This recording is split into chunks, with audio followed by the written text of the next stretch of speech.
Hello, welcome back to SSC. I am K Sinha. आज मैं 12वीं से रिलेटेड जो न्यू बैच लॉन्च हुए हैं ऑनलाइन और ऑफलाइन दोनों में, उनका इन्फॉर्मेशन आप लोगों के बीच लेके आया हूँ। सबसे पहली बात, I am K Sinha, welcome back to SSC. ठीक है, चलिए आपको सबसे पहली बात ये बता रहा हूँ कि 12वीं के जो ऑफलाइन बैचेस हैं वो 15 जनवरी से स्टार्ट हो चुके हैं। अभी डेमोस्ट्रेशन 15 जनवरी से लेकर के 1 फरवरी तक डेमोस्ट्रेशन क्लासेस चलेंगे, डेमो क्लासेस चलेंगे 15 दिन तक। जहां तक बच्चे को लगे कौन सा टॉपिक मुझे सब समझना चाहिए, क्यों हमारे क्लासेस स्मार्ट स्टडी को ज्वाइन करना चाहिए, क्यों स्मार्ट स्टडी इंग्लिश क्लासेस इस क्षेत्र में बेस्ट है, क्यों के सिन्हा के सर के साथ ही पढ़ना चाहिए, तो उसके लिए आपके लिए डेमोस्ट्रेशन क्लास 15 जनवरी से 1 फरवरी तक लाया गया है। उसके बाद 1 फरवरी से 10 फरवरी तक आपका रजिस्ट्रेशन स्टार्ट हो जाएगा ऑफलाइन बैचेस के। और साथ में आज हम इस वीडियो को लाने का पर्पस ये है कि इस वीडियो में मैं 12वीं से रिलेटेड जो सिलेबस है उसके जो वेटेज हैं उस पर डिस्कशन करेंगे। तो सबसे पहली बात, जो 12वीं का सिलेबस है वो इंग्लिश का जो सिलेबस है वो कितने मार्क्स का है? तो 100 मार्क्स का है। कितने मार्क्स का है? तो 100 मार्क्स का है। 100 मार्क्स में से एक पार्ट जाता है सब ऑब्जेक्टिव की ओर और दूसरा पार्ट जाता है सब्जेक्टिव की ओर। सबसे पहला पार्ट किसमें है? ऑब्जेक्टिव की ओर। दूसरा पार्ट किसमें जाता है? तो सब्जेक्टिव की ओर, सब्जेक्टिव की ओर जाता है। जिसमें से देखिए कुछ चीजें इस आप में आपको जानना जरूरी है। अब ऑब्जेक्टिव आपको आ रहा है ना, ऑब्जेक्टिव में 2-3 चीजें हैं। पहला तो देखिए ग्रामर पूछता है। पहला क्या पूछेगा? ग्रामर पूछेगा। इसके बाद स्टोरी ऑफ इंग्लिश, यानी इंग्लिश लिटरेचर से रिलेटेड जो बेस कॉन्सेप्ट है उसको पूछा जाएगा। उसके बाद आपको पूछेगा रेनबो पार्ट 2, रेनबो पार्ट 2 जो 12th के मेन बुक है। और उसके बाद आपको आएगा वोकैबुलरी। उसके बाद क्या पूछेगा? वोकैबुलरी में synonyms, antonyms, one word substitution, phrasal verb, ये सारे जो वोकैब या spelling errors, correct the sentence, ये सब आपको आने वाले हैं। सब्जेक्टिव तो देख लीजिए, तो सब्जेक्टिव पार्ट में 50 के हैं और ऑब्जेक्टिव में 50 के हैं।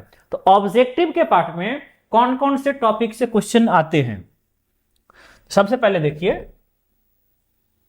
ग्रामर में बात करेंगे तो ग्रामर में सबसे पहले जो नॉर्मल एक बेस टॉपिक है हमारा वो होने वाला है नाउन। जी हाँ, संज्ञा के बारे में। नाउन क्या है, उससे रिलेटेड वर्ड्स, कौन सा वर्ड नाउन है, नॉन कैसे बनाते हैं, नॉन को कैसे आइडेंटिफाई करते हैं, कि नॉन से एडजेक्टिव कैसे बनता है, ये सारे टॉपिक आपको नॉन में पढ़ने को मिलेंगे। इसके बाद आर्टिकल्स, यानी कि ए एंड द वाले जो कॉन्सेप्ट हैं, कहाँ आर्टिकल्स ए होगा, कहाँ एन होगा, कहाँ द होगा, कहाँ ए एंड द नहीं होगा, ये सारे के सारे कॉन्सेप्ट आपको मिलने वाले हैं किसमें? तो आर्टिकल्स के टॉपिक्स में।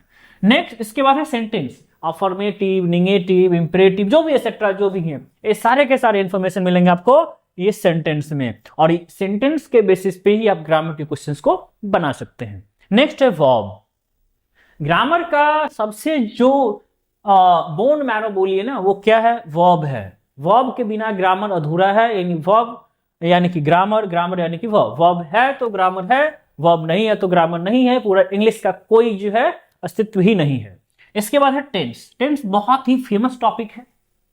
मैक्सिमम जी, चाहे इंग्लिश स्पोकन हो, इंग्लिश राइटिंग हो या इंग्लिश स्टोरी राइटिंग हो, सभी चीजों में सबसे ज्यादा जो इसका जो वैल्यू है वो किसका है? तो टेंस का है। टेंस से रिलेटेड है ये टॉपिक है। एक वॉइस मिलेगा आपको, एक्टिव पैसिव जिसको बोलते हैं। इसके बाद नरेशन यानी कि डायरेक्ट और इनडायरेक्ट। इसके बाद प्रेपोजिशन। प्रेपोजिशन इंग्लिश ग्रामर का एक बहुत लंबा टॉपिक है और ये बहुत इंपॉर्टेंट टॉपिक भी है। जैसे एनडीए जैसे एग्जाम में जो 12th में तो खैर पूछते ही हैं, लेकिन एनडीए जैसे एग्जाम में भी प्रेपोजिशन की एक बहुत ही इंपॉर्टेंट जो है ना रोल है इसमें। इसके बाद डिग्री। डिग्री एक एडजेक्टिव का एक टाइप है, डिग्री ऑफ कंपैरिजन, जिसमें आता है पॉजिटिव, कंपैरेटिव, सुपरलेटिव। तो ये अभी हो गए ग्रामर के। और आगे देखते हैं क्या सब है ग्रामर में। एक्सिलरी वर्ब, जिसको मॉडल वर्ब भी कहते हैं। क्या कहते हैं इसको? मॉडल वर्ब भी कहते हैं। देन है सब्जेक्ट वर्ब एग्रीमेंट। इसका सेकंड नेम है सिंटैक्स। इसका सेकंड नेम क्या है? सिंटैक्स। इसके बाद है क्वेश्चन टैग। देन है रिमूव टू, कॉम्बिनेशन। कॉम्बिनेशन से भी सेंटेंस कई बार पूछते हैं, मतलब इसे कई बार क्या, मैक्सिमम रेगुलर वे में क्वेश्चन पूछे जाते हैं। इसके बाद एडम्स एंड फ्रेज। और उसके बाद होगा आप लोगों को ये 15 इंपॉर्टेंट टॉपिक्स के बाद प्रैक्टिस सेट। और प्रैक्टिस सेट में हर एक चैप्टर से कम 200 से 300 क्वेश्चंस। कितने? 200 से 300 क्वेश्चन, 200, 100 एंड 300 क्वेश्चन जो है आपको मैं आपको प्रैक्टिस सेट करवाऊंगा। एक्सरसाइज तो होगा ही होगा, उसके बाद प्रैक्टिस सेट भी होगा, उसके से रिलेटेड टेस्ट भी होगा। ठीक है, चलिए आगे। ये तो हो गया ऑब्जेक्टिव। अब हम बात करेंगे सब्जेक्टिव। सब्जेक्टिव करेंगे उससे पहले देखिए, सॉरी, एक और टॉपिक आपका बच रहा है ग्रामर में। ग्रामर में क्वेश्चन बैंक भी आपको हो जाएगा। ठीक है, जब हम लोग सिलेबस करेंगे ना, तो सिलेबस के बाद आपका क्या चीज हो जाएगा, क्वेश्चन बैंक भी होगा। जैसे 2015 से लेकर के इस बार 2025 या 26 तक 11 सालों का, 11-12 सालों का आपको पूरे क्वेश्चन, बिहार बोर्ड ने कितने क्वेश्चंस इंग्लिश के पूछे हैं, किस चैप्टर से पूछे हैं, कि कितने इंपॉर्टेंट टॉपिक्स पूछे हैं, सारे का मैं practice set with concept clarity के साथ पढ़ाऊंगा। नेक्स्ट है स्पेलिंग करेक्शन। किसी किसी वोकैबुलरी में स्पेलिंग का एरर रहता है, उसको ठीक करना है। इसके बाद है सिनोनिम्स, एंटोनिम्स और वन वर्ड सब्स्टिट्यूशन। ये सब किस में आते हैं, ये सब आते हैं वोकैबुलरी में। तो इंग्लिश ग्रामर। और अब चलते हैं बुक की ओर। तो रेनबो पार्ट 2 हो या स्टोरी ऑफ इंग्लिश हो, तो सबसे पहले जो सब्जेक्टिव का जो पार्ट होगा वो होगा एसे का। किसका होगा, एसे का। देखिए, एसे किसी भी टॉपिक पर दे सकता है। पॉल्यूशन पर दे सकता है, ड्रॉपरी पर दे सकता है, कोविड-19 पर दे सकता है, साइंस पे दे सकता है, आर्टिफिशियल इंटेलिजेंस पे दे सकता है। तो लेकिन समरी में क्या होता है ना, समरी एक क्या है, एक नॉलेजेबल टॉपिक है, इंफॉर्मेटिव टॉपिक है, उसके साथ साथ एक स्किल टॉपिक भी है। आपको किसी टॉपिक पे कितना नॉलेज है, उसके साथ साथ आप किस प्रकार से उस नॉलेज को रिप्रेजेंट करते हैं सामने वाले को, ये भी बहुत ज्यादा मैटर करता है। तो ऐसे क्यों लिखना चाहिए, ऐसे लिखने का पर्पस यही होता है कि आपको पर्टिकुलर किसी भी टॉपिक पे कितना नॉलेज है और उस नॉलेज को आप किस प्रकार से लोगों के बीच रिप्रेजेंट कर सकते हैं, उसी के लिए सीखा जाता है ऐसे, जो कि एग्जाम में 8 मार्क्स के पूछेंगे। उसके बाद आता है एक्सप्लेनेशन। एक्सप्लेनेशन देखिए, रेनबो पार्ट 2 में दो पार्ट में आपका सिलेबस है। रेनबो पार्ट 2 का भी प्रोज और पोइट्री करके। तो जैसे प्रोज में 11 लेसन और पोइट्री में 10 लेसन, तो टोटल 21 लेसन होते हैं। तो प्रोज और पोइट्री यानी एक्सप्लेनेशन 2 लाइन दिया रहेगा, उसके बोलेगा मतलब बताने की ऑथर इस 2 लाइनों के थ्रू क्या बतलाना चाह रहा है, क्या कहना चाह रहा है, या इस लाइन का क्या उद्देश्य है। तो ये टोटल 8 मार्क्स के आएंगे। कितने मार्क्स के आएंगे, तो ये आएंगे 8 मार्क्स के। उसके बाद देखिए, लेटर या एप्लीकेशन, ये एक दूसरे का के लिए जो है ऑप्शनल रहेंगे। लेटर हो या एप्लीकेशन हो, या तो आप लेटर लिखिए या एप्लीकेशन लिखिए, इन दोनों में से एक दूसरे का ऑप्शनल किसी एक को लिखेंगे, जो कि कितने मार्क्स का होगा, तो 5 मार्क्स होंगे। लेटर आपका फॉर्मल में आ गया, ठीक है, सॉरी इनफॉर्मल में आ जाएगा, एप्लीकेशन फॉर्मल में आ जाएगा। ठीक है, next short type question. Short type question में ना, शॉर्ट टाइप क्वेश्चन वही 2 नंबरिया क्वेश्चन रहेगा, 12-13 तो पूछेगा, जिसमें 5 को बनाना है, 8 को पूछेगा, 5 बनाने हैं। इस पर पैसेज, पैसेज में क्या होगा ना, नॉर्मली सी एक छोटा सा टॉपिक होगा और उससे रिलेटेड 4 या 5 क्वेश्चंस आपको पूछेंगे, और जो उसी टॉपिक में से ढूंढ के लिखने होते हैं।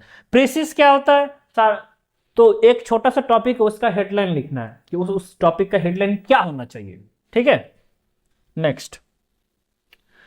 इसके बाद जो लास्ट सेक्शन होंगे सब्जेक्टिव के, लास्ट सेक्शन जो होंगे वो क्या हो जाएंगे, देखिए ऊपर में क्या लिखा है, एनी 3 क्वेश्चंस।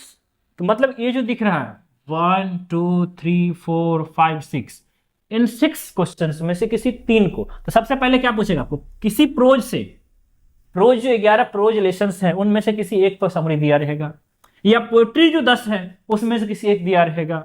उसके बाद long question. Long question rainbow part 2 से भी रह सकता है, रेनबो पार्ट 2 से भी रह सकता है, और स्टोरी ऑफ इंग्लिश से भी रह सकता है। रेनबो पार्ट 2 से भी रहेगा और स्टोरी ऑफ इंग्लिश से भी रहेगा।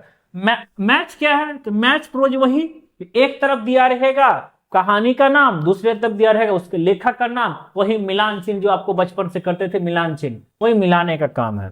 इसके बाद ट्रांसलेशन। ट्रांसलेशन 8 या 9 दिया रहेगा, उसमें से किसी 5 को बनाना है। मतलब ओवरऑल ये जो 6 हैं, इन 6 में से किसी 3 को बनाना है, जिसमें से पर की वैल्यू होगी 5 मार्क्स, यानी टोटल कितने मार्क्स के हो गए, तो आपको हो गए कितने, 15 मार्क्स के हो। कितने मार्क्स के हुए, 15। नेक्स्ट चलिए, एडिशनल फैसिलिटीज आपको क्या मिलेंगे। देखिए यहां 30 टेस्ट नहीं, हमने क्या बोला, यहां 30 टेस्ट नहीं बल्कि 50 to 60 टेस्ट होंगे पूरे कोर्स के दौरान, जो आपके कितने हो जाएंगे 50 to 60 जो है ऑफलाइन टेस्ट होंगे, टॉपिक वाइज टेस्ट होंगे, चैप्टर में टॉपिक वाइज टेस्ट लिए जाएंगे अलग अलग। इसके बाद ऑनलाइन 20 टेस्ट, ऑनलाइन में वही टेस्ट मैं कितना लूंगा, ऑनलाइन में 20 टेस्ट। इसके बाद 10 क्लासेस फॉर राइटिंग स्किल, यहां 10 नहीं, यहां 20 कर दीजिए, 20 राइटिंग स्किल की क्लासेस। इस समरी को कैसे लिखना चाहिए, आपको एसे को कैसे लिखना चाहिए, किसी पैराग्राफ को कैसे डिजाइन किया जाता है, कहां हेडिंग छोड़ना है, कहां पैराग्राफ बनाना है, कैसे हेडिंग लाइन बनाना है, कितने पे कहां कॉमा होगा, कहां पंक्चुएशन मार्क्स, मतलब पंक्चुएशन मार्क्स की क्या वैल्यूज हैं, कहां यूज करने चाहिए। राइटिंग स्किल्स में आपको सारे क्लासेस में आपको कंडक्ट करूंगा। नेक्स्ट चलिए देखते हैं, इतना ही था। तो 12वीं के सिलेबस से रिलेटेड ये टॉपिक डिस्कशन हम लोग कर चुके हैं। और ऑफलाइन की जो बैचेस की जो फी है ओनली इस बार रखा गया है 4,999। इस बार ऑफलाइन की फी कितनी है, 4,999।